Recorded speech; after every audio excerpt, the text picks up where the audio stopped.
yang dirut. Kalau aku yang dirut, mendingan diam. Ini dia komisaris. Ini Hotman Paris ini kalau ada orang mau bongkar soal mafia, dia selalu ketakutan, disuruh diam orang. Sementara mulutnya cuap-cuap nyerocos kemana-mana. Ya tak? Ada apa dengan Anda? Apakah Anda karena Anda terlalu dekat dengan komisaris yang sebelum Ahok? Terlalu dekat sama orang dirut sebelum yang kemarin oplos minyak? Ya, ada apa dengan Hotman Paris? Ya, takut. Oh, jadi begini. Oh, apa bisa jadi besok kalau Ahok bongkar ini banyak menyenggol nama orang, terus Anda siap jadi pengacara para mafianya. Begitu kan Bang Hotman? Ya, contoh kasus Pina kemarin. Kasus Pina kemarin Anda petantang petenteng, ajak sana Putri Maya Romanti, seret ke sini yang namanya si Markona, kakaknya Pina Marliana, ya. Petantang petenteng lagi Anda itu ya. Tantang yang namanya mau penjarakan Rudiana. Begitu ketemu dengan Rudiana, Anda langsung hilang. Biji belernya langsung hilang loh. Ya.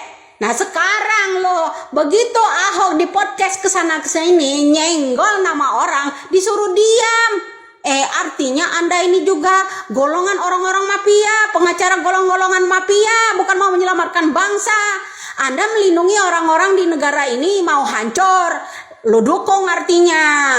Ya, yang bilang cop-cop gak jelas tuh nih Anda. Ada apa dengan otak Anda ini? Kok melarang Ahok disuruh diam ketika Ahok di podcast sana menyenggol nama seseorang. Kalau Ahok nggak nyenggol nama seseorang yang orang terdekat Anda itu, Anda nggak mungkin kan gemeteran kayak gitu kan, ya kan? Anda siap kan jadi pengacaranya mafia kalau misalnya ini terbongkar, ya dah. Salam waras saja buat lo. Hotman Paris itu ya, dia membela para koruptor supaya dia jadi kuasa hukumnya. Memang jahat otaknya, ya. Dia nggak lihat bagaimana penderitaan rakyat di bawah. Kok dia singgung-singgung si Ahok? Biar aja Ahok itu berjasa kok untuk Republik ini. Anda jasanya apa? Anda kan tidak pernah berbuat untuk Republik ini. Ahok pernah Gubernur DKI. Apa yang diperbuat? Apa yang ditata?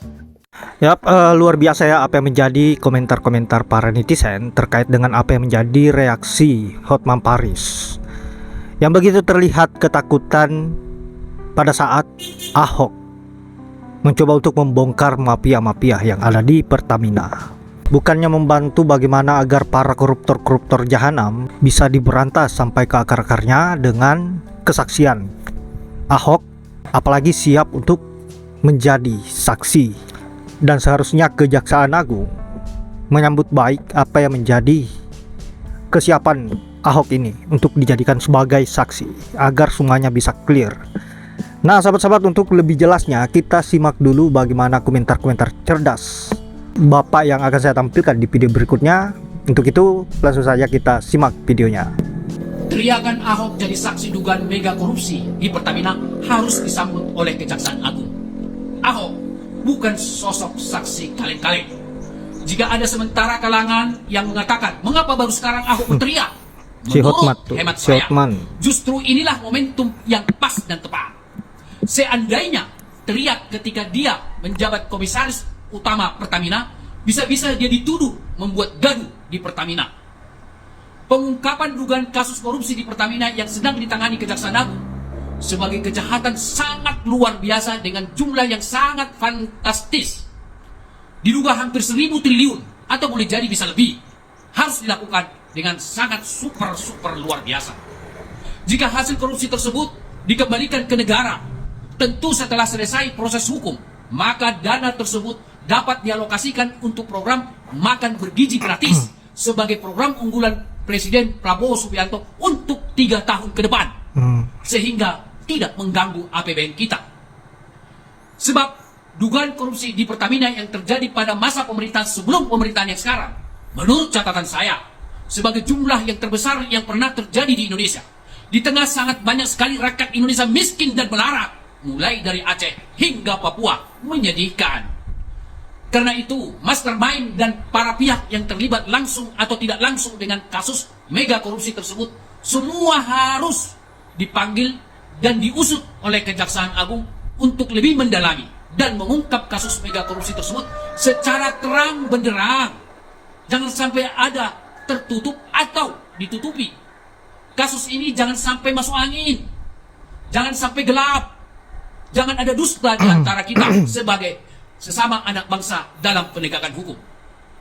Untuk itu, informasi sekecil apapun dari berbagai sumber, terutama dari Ahok yang pernah sebagai komisaris utama di Pertamina, menurut hemat saya, Kejaksaan Agung mutlak memanggil Ahok sebagai saksi spesial. Saya ulangi, Ahok sebagai saksi spesial. Bagi Kejaksaan, tidak sulit meminta Ahok jadi saksi, sebab Ahok telah menawarkan diri menjadi saksi. Pemeriksaan Ahok sebagai saksi terkait kasus mega korupsi di Pertamina diselenggarakan secara terbuka, diliput oleh media massa dan sosial media secara live. Pemeriksaan Ahok sebagai saksi dilakukan berkali-kali pada hari yang berbeda-beda sampai datanya jenuh dari perspektif metodologi. Tak kalah pentingnya, pertanyaan, wawancara, dan diskusi terfokus untuk mendalami harus dilakukan pihak Kejaksaan kepada Ahok dengan sangat sungguh serius.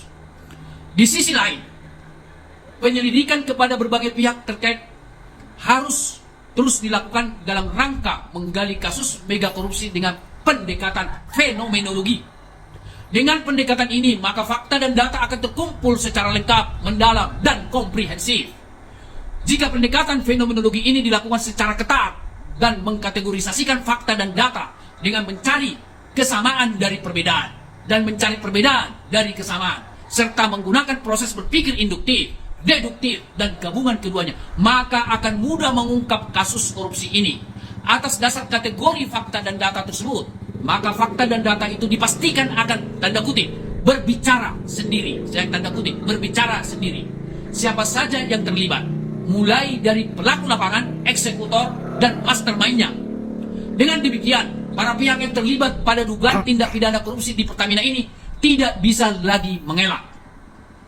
Kelengkapan dan keabsahan fakta dan data menjadi keutamaan menangani dan mengungkap dugaan kasus mega korupsi di Pertamina secara terang benderang dengan 8 prinsip, yaitu 1. Semakin lengkap fakta dan data dikumpulkan, maka semakin handal pengungkapan kasus tersebut. 2. Semakin dalam fakta dan data digali, maka kasus semakin terbuka. 3. Semakin lengkap fakta dan data yang tersedia, maka semakin terlihat siapa saja pelakunya. 4. Semakin lengkap fakta dan data yang disuplai, maka semakin terbuka modus operandinya. 5.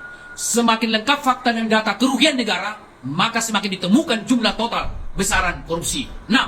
Semakin lengkap fakta dan data pada para aktor yang terlibat, maka semakin terlihat siapa-siapa saja yang terlibat langsung atau tidak langsung.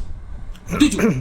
Semakin mengerucut fakta dan data terkait para aktor yang terlibat korupsi, maka semakin jelas sosok siapa mastermind-nya.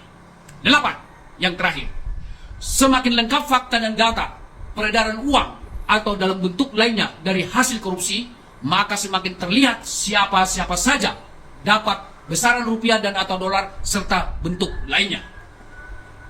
Dengan demikian, teriakan Ahok menjadi dirinya saksi sejatinya harus disambut oleh Kejaksaan Agung dengan tanda kutip karpet merah. Saya ulangi, tanda kutip karpet merah.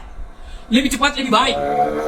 Jika ini dilakukan Kejaksaan Agung sebagai bukti bahwa Kejaksaan Agung mewujudkan program Presiden Prabowo Subianto memberantas korupsi dengan mengejar para koruptor sampai ke Antartika maupun ke gurun pasir yang paling jauh dengan konsep busuk dimulai dari kepala. Artinya, Kejaksaan Agung harus menemukan dan menuntut mastermind dalam kasus ini. Tantangan buat Kejaksaan Agung. Kita lihat saja ke depan. Selain itu, teriakan Ahok tersebut sebagai teladan dan wujud peran serta setiap warga negara memberantas korupsi di tanah air. Ahok bukan saksi kaleng-kaleng. Adakah yang berani mengikuti jejak Ahok berteriak jadi saksi? Opini Dr. Emrus Syombe, founder Go Bangun Negeri, Minggu malam 9 Maret 2025. Terima kasih.